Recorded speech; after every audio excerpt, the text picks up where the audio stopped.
Welcome back to the Comeback Kid, everyone. When we were last with you, we were giving you an extended USD update due to all of the important games that have happened for our university sports programs over the past week. But now we turn our attention to college football on a broader scale. So, Nate, you were watching college football all weekend. And so can you let our listeners know... Basically, can you recap what transpired over the weekend? Yes, it's nice to be talking about college football. College football is one of my favorite sports. I actually enjoy watching college football more than I enjoy watching the NFL. But so, recapping the conference championship games, we're going to start it off in the American Athletic Conference in a matchup between undefeated University of Central Florida and 10-1 Memphis. And UCF was able to finish off their 12-0 season with a 62-55 win over Memphis in the AAC championship. I know not a lot of defense in this game, but that's pretty much UCF's offense is absolutely tremendous. And so now they're going to go to the Peach Bowl because they finished up the season as the highest ranked non-Power 5 team. So they're not so the Power 5 conferences are like the Big Ten, SEC, Pac-12. So those conferences, as the highest ranked non-Power 5 team, that team goes to a New Year's Six Bowl, and so they're going to be heading to the Peach Bowl. In the Pac-12, USC and Stanford faced off in a rematch of Week 2. That Week 2 matchup was a 42-24 win by the Trojans, a game that actually I was at. And once again, the Trojans were able to defeat the Cardinal in a 31-28. It was a very good game. I was actually hanging out with Matt and a bunch of people on Friday night, but I was watching the game on my phone because there was no chance I was going to be missing this game. And so USC, as the Pac-12 champions, they're also going to be heading to a New Year's Six Bowl. They're going to be heading to Texas to play in the Goodyear Cotton Bowl Classic. Switching things over to the Big 12, Oklahoma and TCU faced off in the Big 12 Conference Championship, and Oklahoma was in a situation where if they won, they would most likely be going to the college football playoff, and so they were able to take care of business. They absolutely wiped the floor with TCU. Wasn't even close, and Oklahoma was able to plant their flag in the middle of AT&T Stadium with a 41-17 win over TCU. So TCU will now face off against USC in the Cotton Bowl, whereas Oklahoma, with the win, is going to be heading to the college football playoff. In the SEC, Georgia and Auburn were facing off in pretty much a winner-take-all game, so the winner of this game was going to be going to the college football playoff. And Georgia was able to avenge their earlier loss from earlier in the season against Auburn. And this time around, they won 28-7. And so that was their first SEC championship since 2005. And so, like I said, that was a winner-take-all game. Georgia, with the win, will now be heading to the college football playoff. And then in the Big Ten, Ohio State and Wisconsin. And this, we thought it was going to be a winner-take-all game. It ended up not being. If Wisconsin had won, they would have finished undefeated and probably would have gone to the playoff. Ohio State, it would have been in the committee's discretion. Ohio State was able to get the win, but the real MVP of the game was did you guys see the turf in the end zone pretty much came apart? And so they had to literally get like the turf guy to come in, fill in all the beads, and like sew it back together. Jeez. So he was the real MVP of the Big Ten championship. I had never seen that before. Never seen the turf just come apart. And then finally, in the ACC, another winner-take-all game, and I mean this one wasn't even close. Clemson and Miami, it was basically over in the first quarter. Clemson absolutely smoked Miami, 38-3. So now, the rankings for the college football playoff are number 1, Clemson, number 2, Oklahoma, number 3, Georgia, and number 4, Alabama. So those are the 4 teams that are going to be facing off in the college football playoff. Yeah, and you mentioned a lot of teams such as UCF, University of Central Florida, who actually finished their season undefeated, right? And then you have, I believe, all 4 of these teams have losses. Yes. In the college football playoff. So if you're unfamiliar with how college football works, it's not always the team with the best record, so to speak. It has a lot to do with the collegiate division you're playing in and kind of the difficulty of the teams that you are playing. But it also just begs the question that out of these 4 teams that you mentioned, are these the 4 best teams in college football, or were there other teams that might be more deserving than any of these four?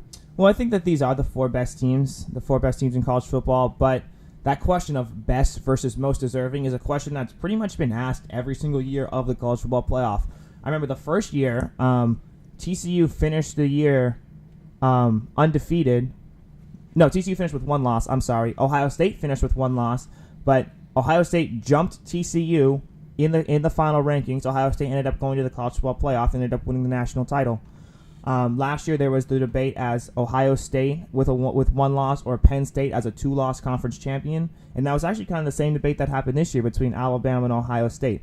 So, as I said earlier, Alabama was chosen over Ohio State, and I think this set a precedent of, all right, it's always going to be the 4 best teams that get chosen, not necessarily the 4 most deserving teams. So I'm okay with that, so long as the committee is consistent, and this year they were, because last year they picked Ohio State over Penn State because they believed that Ohio State was a better team, even though Penn State won the Big Ten championship.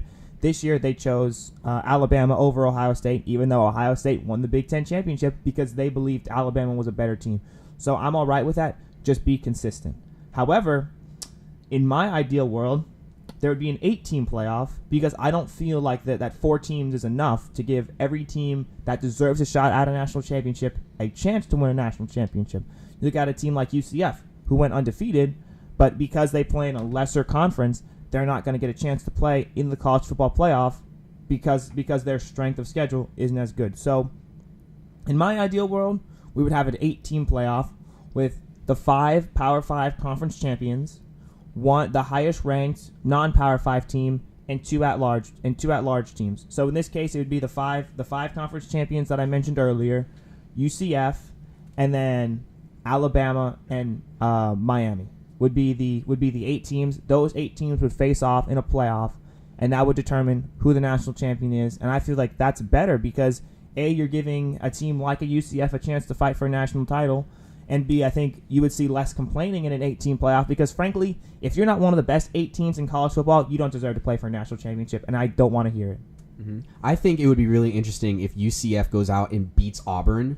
I think if UCF is able to pull off the upset in the Peach Bowl against them, Auburn beat Georgia earlier on this season, and also Auburn beat Alabama this year, and that's 2 teams currently in the top 4 in the college football playoff. So if UCF is also able to beat Auburn, that shows that UCF is not nearly as far off as maybe people on the college football committee might think. And therefore, I think to your point, Nate, it would be beneficial to expand the college football playoff to 8 teams to give teams like UCF that further chance. So unfortunately, so to speak, we have to deal with the current format of college football. So Nate, can you give us a preview of the major bowl games and what to watch out for in each of those games?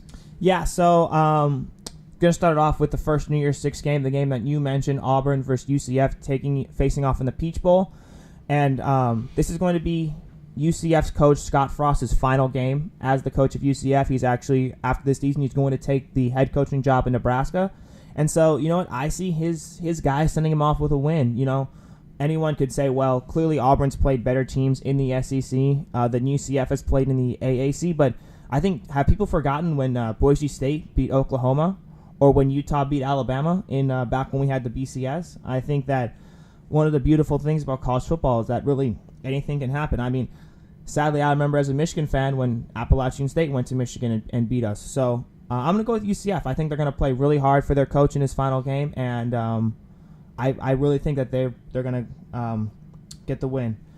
In the Cotton Bowl, Ohio State and USC, this is probably the best New Year's Six game that's not one of the college football playoff games.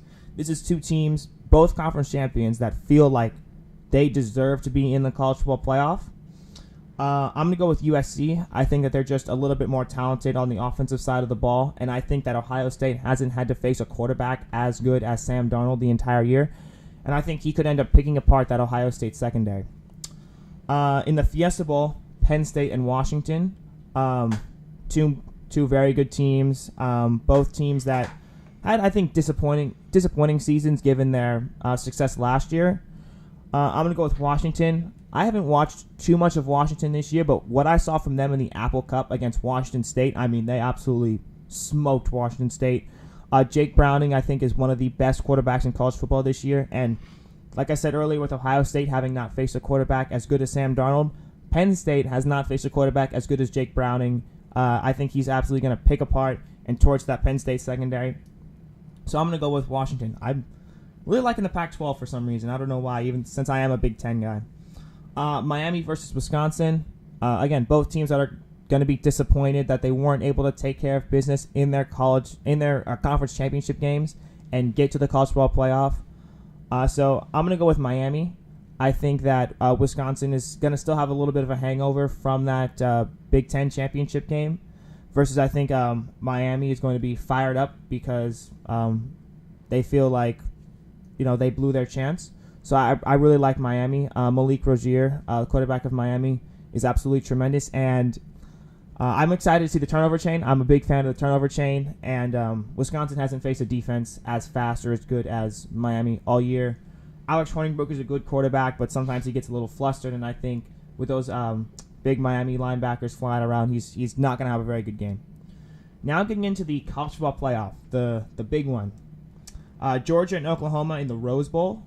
Going to be a very good game.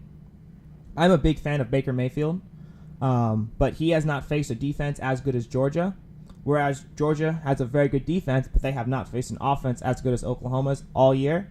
So I think that offense gets the better of defense in this one. I think that Baker Mayfield's going to have a tremendous game. He's going to be fired up, and I think that he is going to go out and take care of his business, and I think they're going to get a very close win over Georgia. I'll say 31-28 win for Oklahoma to advance to the national championship. And then finally, in the Sugar Bowl, we get Clemson versus Alabama Part 3. Last 2 years, these two teams have faced off in the national championship. Both years, it's been tremendous. Honestly, two of the best college football games I've ever seen were the last two national championships between these two teams. And I'm going to go with Clemson. I think Alabama, they're not as good as they've been in the past. Jalen Hurts has been very inconsistent this year, and that defense certainly has been nowhere close to as good as that defense has been over the past few years. So I'm going to go with Clemson. I'll say 34-28. 34-28 Clemson to advance to the national championship game to face off against Oklahoma. Who wins it all? Oh, man. I'm going to go with Oklahoma. I think Baker Mayfield is going to go out with a win, and I think that he's going to have a tremendous game in that national championship game. You can tell that he really wants to win. As much as people want to criticize his antics on the sideline, there's no questioning that he wants to win. He's been on the big stage before. Earlier this year they went to Ohio State and beat Ohio State, and I think that you can make the strong argument he's the best all-around player in college football. So I think Baker Mayfield and the Oklahoma Sooners win the national championship. Are there any other bowl games that you're excited for besides the ones previously mentioned? Yeah, so, obviously I'm always excited for Michigan. They're going to be going to the Outback Bowl to face off against South Carolina. Another January bowl game. First off, I don't think we deserve to be playing in a January bowl game at all. But still, I'm happy for it. And I think we go out and get a win against South Carolina and finish off what's been kind of a up-and-down season with a win. Another bowl game I'm excited for is actually going to be taking place right here in San Diego. It's going to be the Holiday Bowl between Michigan State and Washington State. Two teams that it's a battle of two ranked teams. Two teams that probably feel like they should be going to a better bowl game. Personally, I thought Michigan would end up in the Holiday Bowl. But still, it's going to be a great game. I'm going to go with Michigan State in that one. I hate picking Sparty because I hate Sparty, but I think that they're going to be disappointed that they weren't chosen for a better bowl game, so they're going to come out fired up and get the win over Washington State. And then finally, in the battle of conference championship game losers, TCU and Stanford are going to be facing off in the Alamo Bowl. And I'm going to go with TCU in this one. I think that, they're going to have a home field advantage given that the game is going to be taking place in Texas. Stanford is good, but not as good as those teams from the past. And so I'm going to go with TCU in this one. Right on, Nate. Wow. You covered all of it. There you go, man. Let's take a little bit of a breather. You can get your rest before our next segment. So when we come back, we're going to discuss the Premier League weekend that was. We mentioned we were both, all of us were at Shakespeare's to watch Man United Arsenal. We will recap that match. And also the Anaheim Ducks made a trade this past week. Matt will let you know who was dealt, who the Ducks got back, and why it's important. All of this when we come back. Stay tuned, everyone.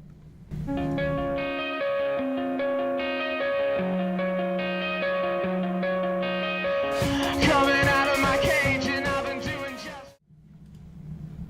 Check us out at USD Comeback on Twitter and Facebook, or search The Comeback Kid and give us a listen on SoundCloud at soundcloud.com/ComebackKidUSD. And for those of you listening on Facebook, Twitter, or SoundCloud, we broadcast live every single week at 9 a.m. on the USD radio station, which can be found on the TuneIn Radio app.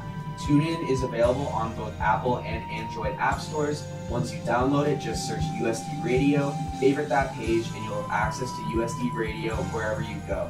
Thank you all for listening. We will see you next week.